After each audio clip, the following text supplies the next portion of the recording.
وَلَمْ يَغْتَبِ الْمُسْلِمِينَ، کسی مسلمان کی غیبت نہ کرے۔ یہ غیبت اتنی عام ہے کہ دیندار لوگ بھی اس سے بچے ہوئے نہیں ہیں، علماء بھی بچے ہوئے نہیں ہیں، طلباء بھی بچے ہوئے نہیں ہیں، ہم تبلیغ والے بھی بچے ہوئے نہیں ہیں، اور یہ خانقاہوں کے سالکین بھی بچے ہوئے نہیں ہیں۔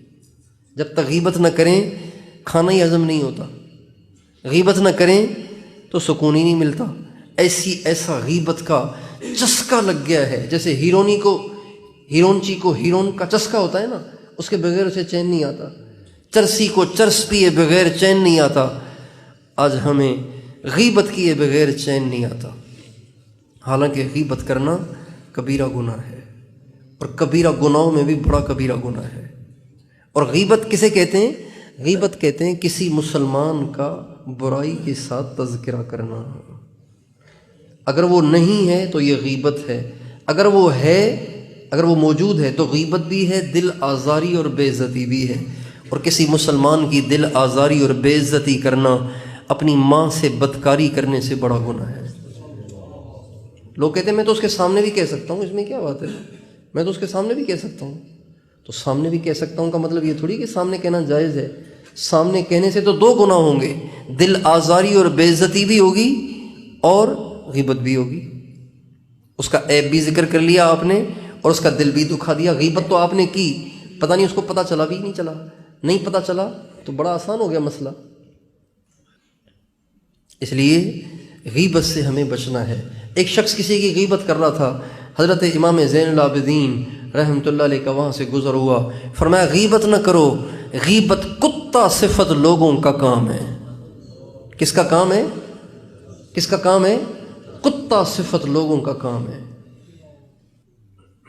جو کتے کی سی زندگی گزارتے ہیں وہ کرتے ہیں غیبت، کتا صفت لوگوں کا کام ہے، امام زین العابدین فرماتے ہیں۔ اس لیے غیبت نہ کریں۔ ہمارے نبی کا ارشاد ہے، یا معشر من آمن بلسانہ، اے وہ لوگ جو صرف زبان سے اسلام لائے ہو اور دل میں ان کے ایمان نہیں پہنچا، لا تغتابوا المسلمین ولا تتبعوا عوراتہم، مسلمانوں کی غیبت مت کیا کرو، ان کی ٹروہ میں نہ لگا کرو، ان کے عیوب کے پیچھے نہ پڑا کرو۔ یا معشر من آمن بلسانہ، اے وہ لوگ جو زبان سے ایمان لائیں ابھی دل مسلمان نہیں ہوئے۔ اس سے پتہ چلتا ہے کہ مسلمان کی غیبت کرنا مسلمان کا کام نہیں ہے، یہ کس کا کام ہے؟ منافق کا کام ہے۔ جس کی زبان اسلام لائے اور دل اسلام نہ لائے اس کو کیا کہتے ہیں؟ منافق کہتے ہیں نا۔ تو غیبت کرنا منافق کی نشانی ہے، منافق کی علامت ہے، منافقت کی علامت ہے۔ اس لیے دوستو ہمیں غیبت سے بچنا ہے۔ ایک غیبت کا بول گھنٹوں کے مراقبے کو تباہ کر دیتا ہے، ایک غیبت کا بول سالہ سال کی عبادتوں کو برباد کر دیتا ہے، ایک غیبت کا بول بڑی بڑی قربانیوں کو برباد کر دیتا ہے۔ اس لیے ہمیں غیبت نہیں کرنی، غیبت سے توبہ کرنی ہے۔ اللہ اکبر۔ امام بخاری رحمۃ اللہ علیہ کتنے بڑے آدمی ہیں۔ امام بخاری فرماتے ہیں کل قیامت کے دن مجھے اس بات کا اطمینان ہے کہ اللہ مجھ سے غیبت کا حساب نہیں لے گا۔ کتنی بڑی بات ہے یار، اللہ قیامت کے دن مجھ سے غیبت کا حساب نہیں لے گا، اس لیے کہ میں نے کسی کی غیبت کی ہی نہیں۔ حالانکہ امام بخاری کے ساتھ ایسے ایسے حالات پیش آئے، ان کے ہم اثر علماء نے امام بخاری کو اتنا پریشان کیا، اتنا پریشان کیا، حاسدین نے اتنا ان کو پریشان کیا کہ بیچارے در بدر ہو گئے۔ انتقال بھی جو ہوا نا تو ایسے ہی در بدر ہونے کی حالت میں ہوا۔ بخارا سے نکال دیا علماء نے امام بخاری کو، بخارا سے نکال دیا، کسی اور شہر جا رہے تھے، پہلے کہیں اور تھے، وہاں سے ادھر، ادھر سے ادھر، ادھر جہاں جائیں وہاں مخالف کھڑے ہو جائیں، حاسدین کھڑے ہو جائیں۔ آخر پریشان ہو کر بخارا سے بھی نکلے، جو اپنا آبائی علاقہ تھا اس سے بھی پریشان ہو کر نکلے، اور چلتے چلتے راستے میں اپنے رشتہ داروں میں سے ایک رشتہ دار کے گھر میں ٹھہرے اور اللہ سے کہا، اللہ اب دنیا تنگ ہو گئی ہے، رہنے کی جگہ نہیں مل رہی، اب مجھے اپنے پاس بلا لیجیے۔ چنانچہ انتقال ہو گیا امام بخاری۔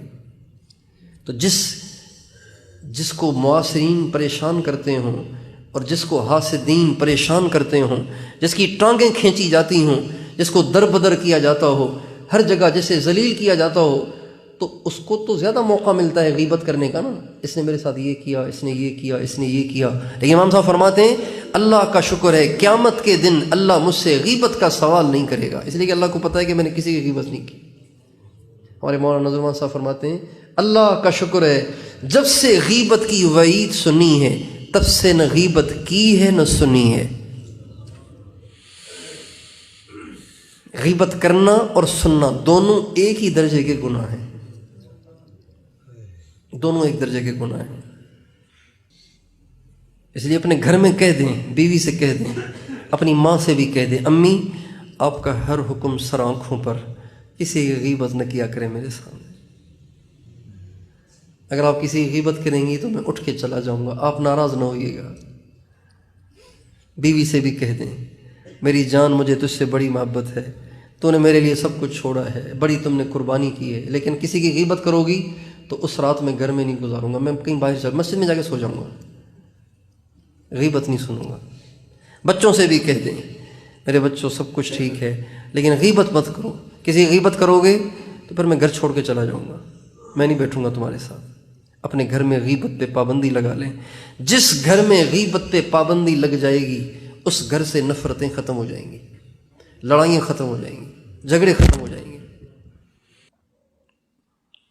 تو غیبت سے توبہ کرتے ہیں، غیبت سے توبہ کرتے ہیں، بچیں گے نا غیبت سے، کسی کا تذکرہ کریں ہی نہیں۔ بس شیطان بڑا خبیث ہے، پہلے تعریفیں کرواتا ہے پھر کوئی نہ کوئی بات نکلوا دیتا ہے، یار ماشاءاللہ بڑے اچھے آدمی ہیں، یار بڑے نیک آدمی ہیں، بس وہ ایک تھوڑی سی ہے، ہم وہاں بیٹھے ہوئے تھے نا تو وہ یوں کر رہے تھے، یہ صحیح نہیں ہے، باقی ویسے بڑے اچھے آدمی ہیں۔ کتنے خوبصورت طریقے سے کھیل جاتا ہے شیطان۔ اگر حضور کے ساتھ جنت میں رہنا ہے تو غیبت چھوڑ دیں، اگر حضور کے ساتھ جنت میں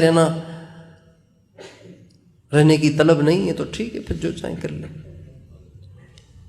تو حضور کے ساتھ جنت میں رہنے کا شوق ہے، حضور کا زمانہ تو ہمیں نہیں ملا، حضور کو دنیا میں تو ہم آپ کی حیات میں نہ دیکھ سکے، تو چلو جنت میں تو ساتھ مل جائے نا، جنت میں تو حضور کے ساتھ رہنے کا موقع ملے نا۔ تو اس کے لیے ضروری ہے کہ ہماری زبانیں غیبت سے پاک ہوں، غیبت کبھی نہ کریں۔ الغیبت اشد من الزنا، غیبت زنا سے زیادہ سخت ہے۔ صحابہ نے پوچھا رسول اللہ زنا تو بہت برا عمل ہے، غیبت سے سخت کیسے ہو گیا؟ فرمایا زنا کرنے والا توبہ کرتا ہے اس کا گناہ معاف ہو جاتا ہے، غیبت کرنے والا توبہ کرتا ہے اس کا گناہ معاف نہیں ہوتا جب تک کہ جس کی غیبت کی ہے وہ معاف نہ کرے۔ تو زیادہ سخت ہو گیا نا۔